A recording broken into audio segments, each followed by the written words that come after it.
BJP 2014 में सत्ता में आती है। अब 2024 है, 10 साल का टर्नआउट है।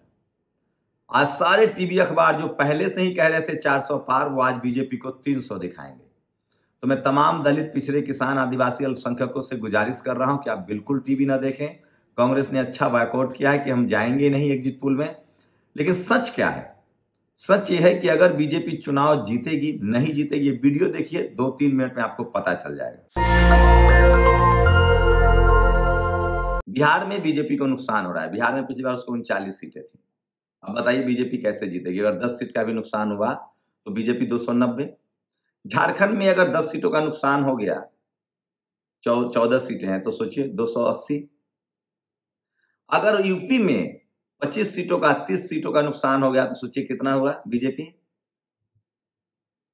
250। राजस्थान में 5 सीटों का नुकसान हुआ, मान लीजिए सबसे बुरा भी हुआ तो 5 सीट गए, 245। मध्य प्रदेश में 5 सीट गए, सबसे बुरा कह रहा हूं। लालू यादव जी ने कहा था कि हर राज्य में 5-5 सीटें इनको हरानी है। मध्य प्रदेश में 5 हार गए, 240। अब आपको ले चलते हैं छत्तीसगढ़, वहां 5 हार गए, 235। अब आपको लेके चलते हैं दिल्ली, वहां 4 हार गए, 230। अब आपको चलते हैं हरियाणा, वहां 5 हार गए, 225। अब आपको लेकर चलते हैं आंध्रा में इनका तेलंगाना में जीते थे, वहां हार गए, 220। अब आपको ले चलते हैं महाराष्ट्र में अगर 10 हार गए, 215। अब लेके चलते हैं आपको कर्नाटक, जहां इन्होंने शानदार प्रदर्शन किया था, वहां 10 हार गए, कांग्रेस की सरकार है, 215। अब आपको ले चलते हैं नॉर्थ ईस्ट, वहां इनको 5 सीटों का नुकसान है। इन्होंने तो जम्मू कश्मीर में चुनाव ही नहीं लड़ा है, मणिपुर में चुनाव ही नहीं लड़ा, तो 5 सीट तो नुकसान है, 215।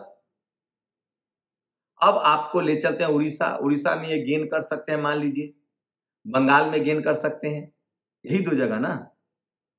तो ये सोचिए कि बीजेपी 200 से आगे नहीं जाएगी अगर उसने शानदार परफॉर्मेंस किया। लेकिन पूरे देश में जिस तरह से नाराजगी है, तो इनको महाराष्ट्र, कर्नाटक, बिहार, यूपी, झारखंड, छत्तीसगढ़, राजस्थान, मध्य प्रदेश, इन राज्यों में डूब रहे हैं। आंध्र प्रदेश में गेन भी कर लेंगे तो 4-5 सीट, तमिलनाडु में गेन कर लेंगे 4-5 सीट, केरल में गेन कर लेंगे तो भी इनका आंकड़ा 225 के आसपास पहुंचता है। अब इनको नया पार्टनर नहीं मिलेगा। केजरीवाल जाएंगे? नहीं जाएंगे, मुस्लिम वोट भी चाहिए। ममता बनर्जी नहीं जाएंगी, मुस्लिम वोट भी चाहिए। मायावती जी नहीं जाएंगी क्योंकि उनको भी मुस्लिम वोट चाहिए। तो इनको कोई नया पार्टनर नहीं मिलेगा। हाँ, वहां से भागने वाले लोग जरूर हैं। नीतीश कुमार 10 सीट लेके भागाएंगे, चंद्रबाबू नायडू भाग जाएंगे, जगनमोहन रेड्डी भी नहीं जाएंगे। उड़ीसा में इनकी सरकार बन सकती है, वहां गेन कर सकते। तो बीजेपी लब्बो लुआबे की कुछ भी कर लेगी तो 200-225 का आंकड़ा नहीं पार कर पाएगी। यही सच्चाई है। टीवी अखबार मत देखिए, वो पहले ही आपको 400 पार कह रहा था। वो 400 पार तो पहले ही कह रहे थे, वो 300 प्लस दिखाएंगे। अगर बीजेपी जीतती है तो उसकी सबसे बड़ी वजह होगी मैनेजमेंट। 6 चरणों के चुनाव में आपने देखा है 2-2%, 3-3% चुनाव आयोग ने हर बार मत प्रतिशत बढ़ाया, उसको लेकर बहस भी हुई थी। तो 7वें दौर की वोटिंग के बाद ये तय है कि बीजेपी सबसे बुरी स्थिति में जा रही है और अपने मैनेजमेंट के दम पर भी वो कुछ भी कर ले 225 सीटों से आगे नहीं बढ़ेगी और उसको कोई नया पार्टनर नहीं मिलेगा। तो 2014 के बाद जो मजबूत सरकार बनी थी, 2004 के तरह मिलीजुली सरकार बनेगी। और इसलिए मान्यवर साहब ने कहा था कि मिलीजुली सरकार अच्छी सरकार होती है क्योंकि उसमें गरीबों की भलाई होती है। अब रही बात मेरी कि मैं चुनाव जीतूंगा कि हारूंगा, तो मैं आपको बता दूं कि वैशाली में जिस तरह के लोगों का टर्नआउट था, उन्होंने कहा कि आपकी बात सही है, यहाँ 75 साल से सवर्ण जीत रहा है, लेकिन इस बार बीजेपी को हराना है, इसलिए आप अगली बार आइए। उसके बाद भी आपके भाई को कम से कम 2 लाख प्लस वोट आएगा। तो आप लोगों से गुजारिश है, टीवी अखबार मत देखिए, अपना बीपी मत बढ़ाइए, ब्लड प्रेशर मत बढ़ाइए। टीवी अखबार तो पहले ही 400 पार कह रहा था।